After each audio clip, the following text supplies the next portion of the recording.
Hello and welcome back to McClaren Performance. Manchester United and my dad as well have won the Carabao Cup. It's their first trophy under Erik ten Hag, and is it the start of something more as well? It was a great day yesterday, it was a great win. It was pretty comfortable for the most part, having a 2-0 lead for the majority of the game. It's quite nice to be in those situations. I hate watching them when it's 1-0 and it's 5-10 minutes left. It's an absolute nightmare. But in this case, it was good. It was okay. I've got my free scarf, a Manchester United scarf, which I'll keep forever and ever. I'm absolutely exhausted. I'm so tired today. We travelled down on Saturday, went around London and stuff on the Sunday, then went to the game, and then back really late last night. I think got back about 1 o'clock in the morning or something. Yeah, I'm pretty tired, so just bear with me. But yeah, great game. As far as my predictions went, pretty good. I knew Newcastle would probably break pretty easily from conceding. We scored quite quickly after that as well. In just a lot of ways, I think tactical and psychological, while the two teams look quite equal in ability and in management and tactics, everything like that, there was just that difference with regards to psychology, that difference, as I talked about before, between a team that they are expected to win, they're okay being in that environment, and a team that was just really riled up in Newcastle, really wanting to win, from the fans, from the coaches, from the players. It was just a bit too much. And we talk about arousal levels a lot in psychology, being too high, being too low. And Manchester United really were quite in the middle, quite in that zone, in that flow state, most of the time for 90 minutes they performed really well. And then when they had those chances, they were clinical because they were calm. They were quite self-assured in that they were going to win the game. But in Newcastle, that was quite different. They had those chances, but you almost knew they were never really going to take them. Obviously at the time, a bit worried about it, but but looking back, you knew they weren't really going to finish them. It's sometimes threatening, but Manchester United was so calm in defending, and De Gea is so good with his saves as well. I don't understand the complaints and criticism of David De Gea as well, by the way. I mean, I understand bits of distribution aren't the best, but in terms of someone who is stopping shots, he's probably one of the best, if not the best, in the league. He's been very good for this team, and there might be some small things, but he's not the overwhelming problem that everybody else is talking about. Newcastle didn't really play in a similar way as they did before against Manchester United. They didn't break up play as much as they did. They were much more attacking going forward, and they also got those set pieces that they always really want because they know that's where they're the most threatening, with Trippier putting those balls in. They had those opportunities, but they didn't really take them. And with them playing so expansive, I think for Manchester United, as was intended, I believe, by Erik ten Hag, with opening Newcastle up like that,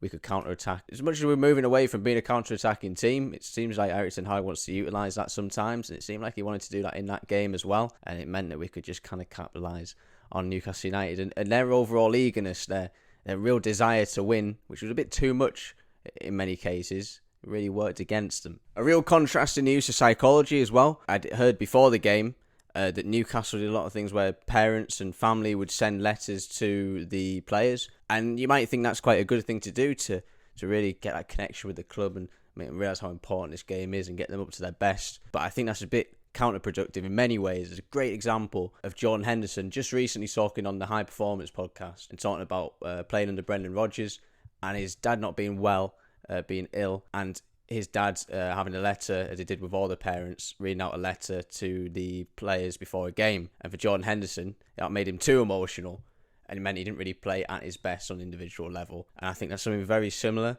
with Newcastle United there. Too much emotion, too much identity. It's fantastic that Newcastle United fans are going out to Trafalgar Square. It is great for the club. 50 years or so not being there, of course they're going to do that. That's not really the problem. It's just what I said in the episode before the game. It's so hard to win something when you haven't really won it before. It's really hard to be comfortable in those situations. And Newcastle United, you could see it a bit towards the end as well. Just a bit too over-aroused. St. Maximin, I remember, making just a really silly mistake on the wing there, trying to play the ball and just missing it completely. Players getting frustrated, obviously losing 2-0, but not really keeping that calm composure that's needed for a top end performance. Manchester United, in contrast to Newcastle United players getting messages from parents and family, they had messages from fans, which I thought was a fantastic idea, to get people online, to put messages through. Obviously they get filtered through probably stupid messages to get as well, but you get the good ones that come out all in the dressing room. Looks fantastic, great motivation going into the game. Not too high, not too low, just enough to go, yeah, this means a lot to the fans. Let's give everything that we've got. But you've got winners there already. You've got Casemiro,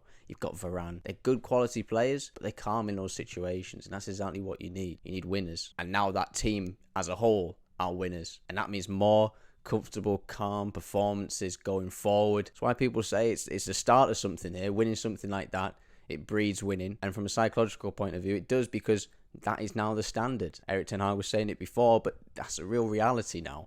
We are winners. Manchester United are winners. And so every day has to be to that standard. And so the results will reflect that going forward. That's if everything stays the way it is. And I hope it does. I hope Erik ten Hag stays in. Or my dad stays in for as long as he can. But mainly, I keep Erik ten Hag, keep that organisation. Good, smart stuff they're doing at the moment, and that needs to continue. Another thing as well, and something Dad talked about with regards to Erik ten Hag a while ago, and it's quite evident throughout a lot of the games, the ability to read the game within that 90 minutes and make the changes that are necessary is a fantastic skill. For one, to be able to read the game at all, and to see that, but to do it in that moment from that position on the pitch also. I believe Gary Neville was talking about how Sir Alex likes to go into the stands in the first half. But Erik ten Hag can watch from there. He understands the game so well. He understands the changes that he needs to make.